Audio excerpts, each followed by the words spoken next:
क्या आप जानते हैं कि जब पहली मर्तबा हिरोशिमा पर अमेरिका ने न्यूक्लियर बॉम्ब फेंका तो सिर्फ 0.5 ग्राम मैटर एनर्जी में कन्वर्ट हुआ। हम जानते हैं कि आइंस्टाइन ने हमें बताया है कि मैस मैटर एनर्जी में कन्वर्ट हो सकता है, और इस बॉम्ब में जिसकी तासीर, जिसका जो इम्पैक्ट था वो 15 किलो टन, अगर टीएनटी को एक्सप्लोड किया जाए, इतना ज़्यादा ताकतवर बम था। इसमें सिर्फ 0.5 ग्राम मैटर एनर्जी में कन्वर्ट हुआ। 1945 में ये बम हिरोशिमा जापान के एक शहर पर फेंका गया, जो कि जापान के इस शहर से 1900 फीट की बुलंदी पर फटा, हवा में फटा, और इसने एक फायरवॉल बनाई।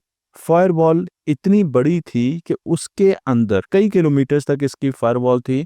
उसके अंदर टेम्परेचर 7000 डिग्री सेंटीग्रेड तक गया। जी हाँ, 7000 डिग्री सेंटीग्रेड तक। और जो शॉक वेव निकली इससे, जो कि आवाज की रफ्तार से ज्यादा तेजी से फैल रही थी, जिसे सुपरसोनिक कहा जाता है, उसने 70,000 से लेकर 1,40,000 लोगों की जानें ले ली। आज के बॉम्ब इस बॉम्ब से बहुत ज्यादा सोफिस्टिकेटेड हैं। अगर आज न्यूक्लियर वॉर हो तो जो बॉम्ब फटेंगे वो हिरोशिमा के बॉम्ब के मुकाबले में बहुत बड़े हैं। मैं आपको यहाँ पर एक तस्वीर दिखा रहा हूँ, और इसमें जो सर्कल आपको नजर आ रहा है, ये वो जगह है जहाँ पर हिरोशिमा में जो बॉम्ब फटा था उसका इम्पैक्ट दिखाया जा रहा है। तो आप देख सकते हैं कि इस वक्त जो बॉम्ब दुनिया में मौजूद हैं, न्यूक्लियर बॉम्ब, वो कितने पावरफुल हैं। इसलिए बहुत ज़्यादा रिसर्च इस चीज़ पर की जा रही है कि अगर किसी जगह खुदा ना खास्ता ऐसे बॉम्ब फटें जो कि hundreds of kilo ton TNT के बराबर, वो 15 किलो टन था। जो हिरोशिमा का बम था वो 15 किलो टन टीएनटी के बराबर उसने धमाका किया। लेकिन आज के बम कई सैकड़ों, 700 kilo ton, 850 kilo ton TNT का के मुकाबले में फट सकते हैं। और जब इतनी शिद्दत के साथ वो फटेंगे तो क्या हम उनसे बच सकते हैं? हम एक न्यूक्लियर एक्सप्लोजन से बच सकते हैं? इस पर लेटेस्ट रिसर्च सामने आई है और हमें बताया गया है कि जी हाँ, इसके चांसेस हैं कि हम न्यूक्लियर एक्सप्लोजन से बच सकें, लेकिन उसके लिए हमें कुछ एहतियाती तदाबीर करनी होंगी।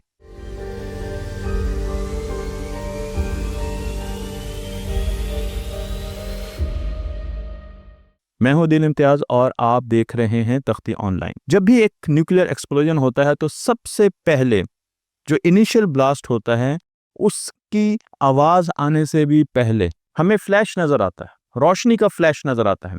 और ये फ्लैश इतना ज्यादा है कि हिरोशिमा के वक्त ये फ्लैश सूरज से 10 गुना ज्यादा रोशन था, और जिसकी वजह से आंखें चुंधिया जाती हैं और इंसान नाबीना हो सकता है। और हिरोशिमा में, मैं आपको इस बच्ची की तस्वीर भी दिखा रहा हूँ, हिरोशिमा में बहुत से बच्चे फ्लैश ब्लाइंडनेस का शिकार हुए क्योंकि उन्होंने इतनी ज़्यादा रोशनी को देखा। आज जब मुख्तलिफ किस्म की सिमुलेशंस की जाती हैं B-52 तैयारों के ज़रिए और ट्रेनिंग सेशंस किए जाते हैं, तो यहाँ पर जब भी न्यूक्लियर अलर्ट के अगेंस्ट कोई एक्सरसाइज होती है तो वहाँ पर पायलट ख़ास किस्म की एनकें पहनते हैं। आपको ये एनकें बहुत ज़्यादा नज़र आएंगी, स्पेशली जब न्यूक्लियर वेपन का थ्रेट हो।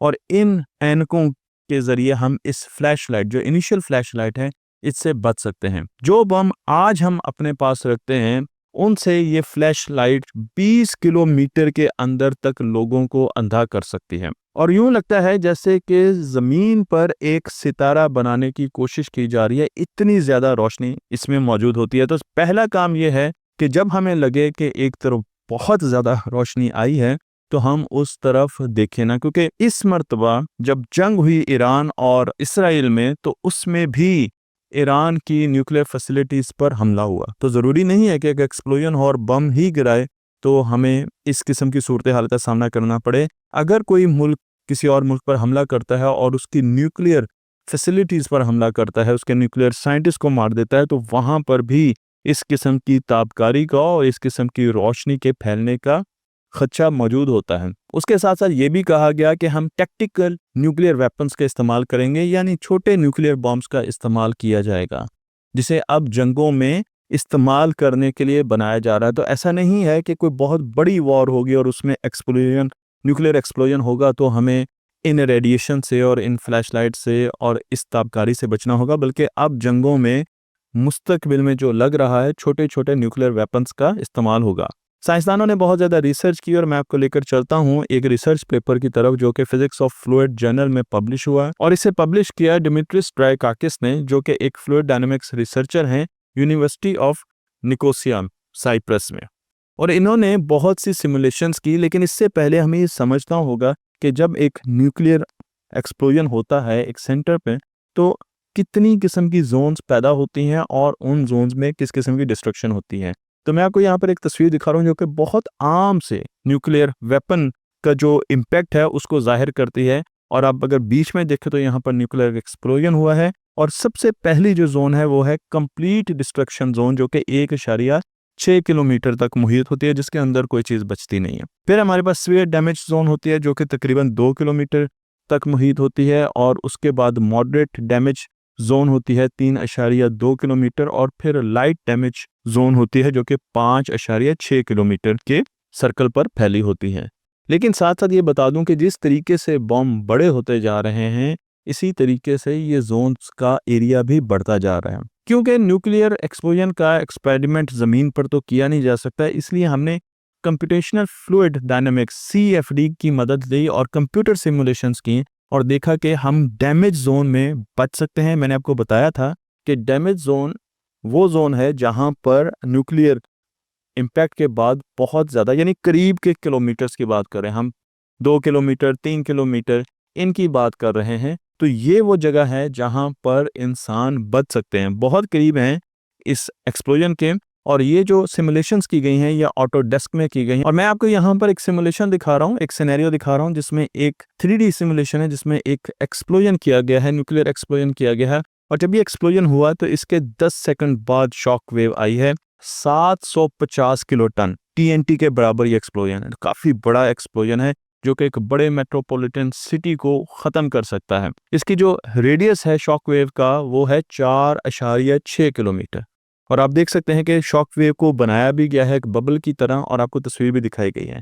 तो जो बिल्डिंग इसके रास्ते में आएंगी 3 किलोमीटर के करीब करीब जो बिल्डिंग इसके रास्ते में आएंगे वो तकरीबन सारी खत्म हो जाएंगी। लेकिन यहाँ पर आपको नीले रंग के कुछ हिस्से बिल्डिंग्स में नजर आ रहे होंगे जो कि डैमेज जोन में है, जहां पर खत्म हो जानी चाहिए चीजें, लेकिन वो सर्वाइव कर सकेंगी, इस सुपरसोनिक शॉक वेव को सर्वाइव कर सकेंगे, जो कि आवाज की रफ्तार से भी ज्यादा तेजी से आ रही है। अगर आप इन कमरों को गौर से देखें तो आपको एहसास होगा कि ये वो कमरे जो नीले हैं या तो जमीन के अंदर हैं या फिर इनके दोनों तरफ और कमरे हैं। तो इनके इर्द गिर्द कंक्रीट है या जमीन है, ये दो अहम चीजें हैं, या बेसमेंट में है या इनके गिर्द और कमरे हैं। जब ये सिमुलेशंस की गई तो हमें पता चला कि जो इनिशियल ब्लास्ट होता है उसके बाद जो शॉक वेव आती है वो 3 से 5 PSI प्रेशर रखती है। और अगर उसके रास्ते में कंक्रीट की चीजें आएंगी तो बच जाएंगी, लेकिन लकड़ी की चीजें सरवाइव नहीं कर सकती। तो पहली चीज ये है कि लकड़ी के घर, लकड़ी के स्ट्रक्चर किसी भी न्यूक्लियर इम्पैक्ट को सरवाइव नहीं कर सकेंगे। साथ साथ जब फ्लूइड सिमुलेशंस की गई तो पता चला कि जब इतना ज़्यादा प्रेशर डिफरेंस होता है, एक तरफ बहुत ज़्यादा प्रेशर है जहाँ पर ब्लास्ट हुआ है और दूसरी तरफ प्रेशर कम है एयर का, तो एयर बड़ी तेज़ी से दूसरी तरफ मूव करती है। और उसके रास्ते में जब कोई मकान आता है उसके जो कोने खिदरे होते हैं उसकी जो ओपनिंग्स होती है, मसलन दरवाज़ा है तो दरवाजे से बहुत ज़्यादा इम्पैक्ट आएगा, खिड़कियों से उस तरफ से बहुत ज़्यादा इम्पैक्ट आएगा, क्योंकि वो टनल्स बना देती हैं और उसमें से हवा बड़ी तेज़ी से आएगी। अगर खुदा ना खास्ता एक न्यूक्लियर इम्पैक्ट होता है और मैं इस खिड़की के पास, इस वक्त मैं इस खिड़की के सामने खड़ा हूँ जो मेरी दाईं तरफ है, तो यहाँ से इतना बड़ा इम्पैक्ट आएगा कि मैं यहाँ से उड़कर इस दीवार में लगूंगा। जी हाँ, बिल्कुल, इसके पीछे साइंटिफिक रीज़न है और सिमुलेशंस जो है वो हम आपको यहाँ पर दिखा रहे हैं, जो कि ये बताती है कि दरवाज़ों के करीब और खिड़कियों के करीब टनल इफेक्ट बहुत ज़्यादा आता है और इस टनल इफेक्ट की वजह से और इतने ज़्यादा प्रेशर की वजह से बहुत ज़्यादा ख़तरा होता है कि आप कहीं और जाकर लगेंगे। और जो फोर्स आप पर लगती है वो कैलकुलेशंस के मुताबिक 18 गुना ज़्यादा होती है, यानी आपके वज़न से 18 गुना ज़्यादा फोर्स इधर से आके आपको धक्का देगी और आपके जाकर इस दीवार में लगेंगे जब शॉक वेव आएगी। आपने बहुत सी ऐसी वीडियोस देखी होंगी कि दूर धमाका होता है और 5-6 सेकंड बाद गाड़ी के शीशे टूटना शुरू हो जाते हैं, वो शॉक वेव होती है। तो सबसे पहली चीज़ हमने देखा कि रोशनी से बचना है। दूसरी चीज़ हमने देखा कि शॉक वेव आएगी तो हमने किसी भी ओपनिंग के पास खड़े नहीं होना। मैं आपको साथ साथ ये भी बताता चलूँ और मैं डॉक्टर डायलन स्पॉल्डिंग की तरफ आपको लेके जाऊँगा, जो यूनियन ऑफ कंसर्न के रिसर्चर हैं। उन्होंने ये बताया कि जो ब्लास्ट है और जो शॉक वेव है वो तो एक हिस्सा है, लेकिन जो असल चीज़ है वो तो आयनाइजेशन, रेडिएशन और इंटेंस हीट है। आपको याद होगा कि हिरोशिमा में टेम्परेचर 7000 डिग्री सेंटीग्रेड तक चले गए थे और इन्होंने ये बताया कि जो फॉल आउट होगा, जो रेडियो एक्टिव फॉल आउट होगा, वो भी कई किलोमीटर, यानी 10 की अगर आप फैक्टर से देखें तो 10, 20, 30, 40 किलोमीटर तक वो फैल सकता है। जो बड़े शहर होते हैं जहाँ पर चांसेस हैं कि इस किस्म का एक्सप्लोजन हो सकता है, वहाँ पर कंस्ट्रक्शन ख़ास किस्म की करनी चाहिए। पहली चीज़ तो ये है कि वहाँ पर वुड की कोई चीज़ नहीं बनानी चाहिए।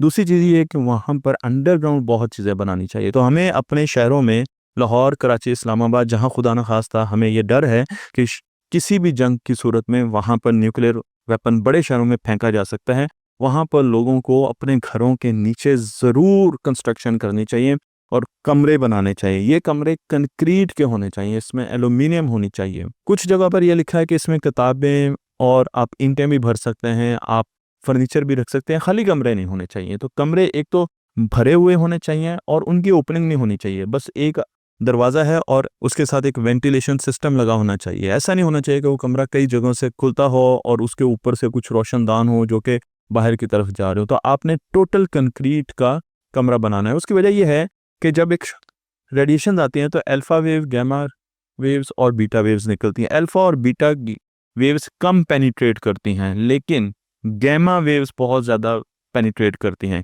तो गामा वेव्स पर हमारी रिसर्च है साइंसदानों की कि कंक्रीट इन्हें रोकता है। तो हमारे जो घर हैं वो वैसे भी ईंटों के और कंक्रीट के बने होते हैं, लेकिन इस किस्म के कमरे जो हमें तय खानों में बनाने हैं या घरों के बीच में बनाने हैं, वो कंक्रीट के होने चाहिए। अगर आपको खुदा ना खास्ता ये लगता है कि एक जगह पर न्यूक्लियर एक्सप्लोजन हुआ है तो आपको सिर्फ 10 सेकंड है। 8 से 10 सेकंड के अंदर अंदर आपने घर के एक ऐसे कमरे में पहुंचना है जहां पर खिड़कियां ना हो, जहां पर दरवाजे कम से कम हो, जो कि बंद हो। अमूमन ऐसे कमरे हमारे स्टोर होते हैं जो भरे हुए हैं, तो आपकी फैमिली ने फौरन उस जगह पहुंचना, उसको बंद कर लेना। और अगर आपके पास तय खाना है तो फिर उससे बहुत अच्छी बात नहीं हो सकती। मैंने यहाँ पर कुछ तय खानों के आपको मॉडल भी दिखाएं, तो आप देख सकते हैं कि इनमें कुछ चीज़ें हैं। एक तो एंट्रेंस है, उसके साथ साथ एंट्रेंस इसमें 2 होती हैं ताकि एक अगर डैमेज हो जाए तो आप दूसरी तरफ से निकल सकें। फिर इसमें वेंटिलेशन का भी कुछ सिस्टम होता है कि आप सांस भी ले सकें अगर आप 10 दिनों के लिए ट्रैप हो जाते हैं, 5 दिनों के लिए ट्रैप हो जाते हैं। लेकिन इसमें खिड़कियाँ नहीं होती और ये पूरा का पूरा कंक्रीट का बना हुआ है। बहुत से ऐसे डिज़ाइन आपको इंटरनेट पर भी मिल जाएंगे और आपको मैं यहाँ पर दिखा भी रहा हूँ। तो हमें अब इस चीज़ पर बहुत ज़्यादा कंसर्न होना चाहिए कि हमारे बड़े शहरों में हर घर के नीचे कम से कम एक ऐसा कमरा होना चाहिए जो खुदा न खास्ता जिस किस्म का माहौल इस वक्त है और जिस किस्म की जंगें दुनिया में चल रही हैं, अगर न्यूक्लियर वेपन का इस्तेमाल होता है, चाहे वो टैक्टिकल है या पूरा बड़ा न्यूक्लियर वेपन है, तो हम उसको सर्वाइव कर सकें। मुझे उम्मीद है ये वीडियो आपको पसंद आई होगी। तख्ती ऑनलाइन को लाइक कीजिए, शेयर कीजिए और इसे इनको दूसरों तक पहुंचाइए।